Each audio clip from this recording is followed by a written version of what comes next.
নমস্কার, আমি প্রবীর বোস। আমার বোস আর্ট স্টুডিও ইউটিউব চ্যানেলে সবাইকে স্বাগত। আশা করি তোমরা সবাই ভালো আছো, সুস্থ আছো।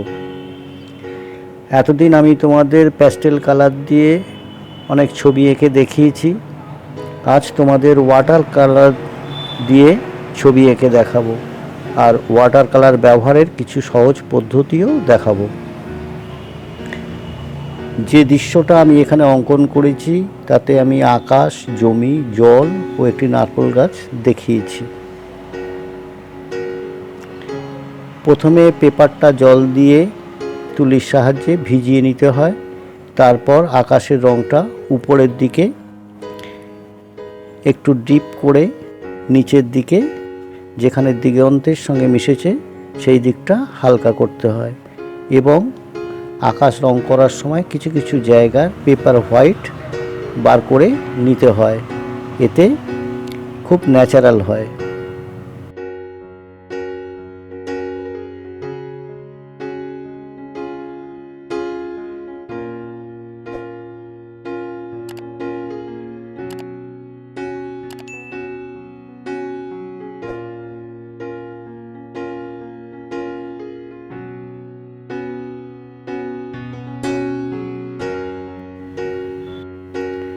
দিগন্তের যে গাছগুলো আমি এঁকেছি সেগুলো প্রথমে একটু হালকা সবুজ রং দিয়ে করে নিয়েছি।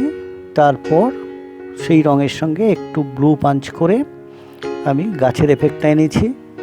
এইবার ওই রঙের সঙ্গে আরেকটু ব্ল্যাক পাঞ্চ করে নিয়ে শেডটা টেনেছি, যাতে নিচের ছায়াটা বোঝা যায় এবং জমির সঙ্গে গাছের ডিফারেন্সটা এসে যায়।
এবার আমি জমি আঁকতে প্রথমে হলুদ রঙের সঙ্গে সামান্য একটু হালকা সবুজ মিশিয়ে জমিতে লাগাবো এবং কিছু কিছু জায়গায় একটু ডিপ গ্রিন ও লাইট গ্রিনের স্পট দিয়ে জমিটা কমপ্লিট করব, ছবিতে যেরকম আমি দেখিয়েছি।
এবার জলটাও আকাশের ড্রয়িংয়ের মতো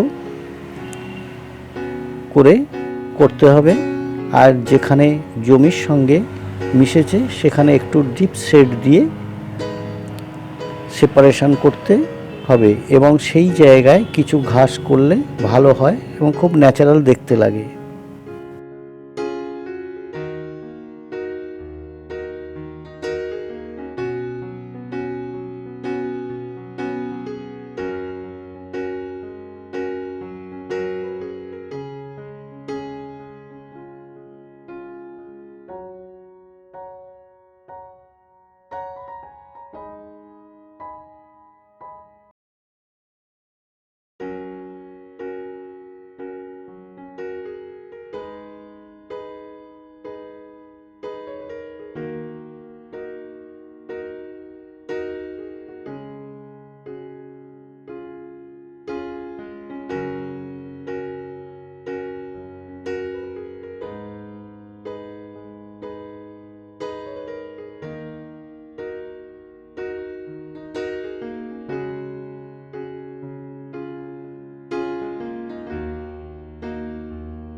এরপর নারকেল গাছটা যেভাবে আঁকছি একটু ভালো করে দেখো, তাহলে বুঝতে পারবে।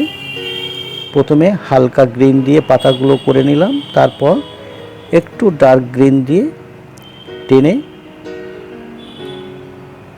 শেডগুলো টানলাম এবং পরে আরেকটু গ্রিনের সঙ্গে ব্ল্যাক মিশিয়ে শেডগুলো টেনে পাতাগুলোকে আরেক প্রমিনেন্ট করে নিলাম।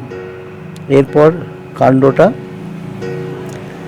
গ্রিনের সঙ্গে একটু বার্ন সাইনা কালার মিশিয়ে প্রথমে হালকা করে বডিটা করে নিলাম, তারপরে একটু ডার্ক শেড দিয়ে ওপরে শেড দিয়ে স্পট দিয়ে নারকেল গাছটা ছবিতে যেভাবে আমি দেখিয়েছি ওইভাবে ফিনিশ করলাম এবং নারকেল গাছের নিচের দিকটায় একটু ডার্ক গ্রিন দিয়ে ও ব্ল্যাকের স্পট দিয়ে শেড দিয়ে দিলাম এবং তার সঙ্গে কিছু ঘাস দেখিয়ে দিলাম যাতে একটু ন্যাচারাল দেখতে লাগে। আশা করি আজকের এই আঁকাটা তোমরা বুঝতে পারবে। যদি বুঝতে না পারো তাহলে যে অংশটা বুঝতে পারলে না সেই অংশটা আমাকে কমেন্ট বক্সে লিখে জানিও, আমি উত্তর দেব। আশা করি তোমরা সবাই বুঝতে পেরেছো। ভালো লাগলে লাইক, শেয়ার ও সাবস্ক্রাইব করতে ভুলো না।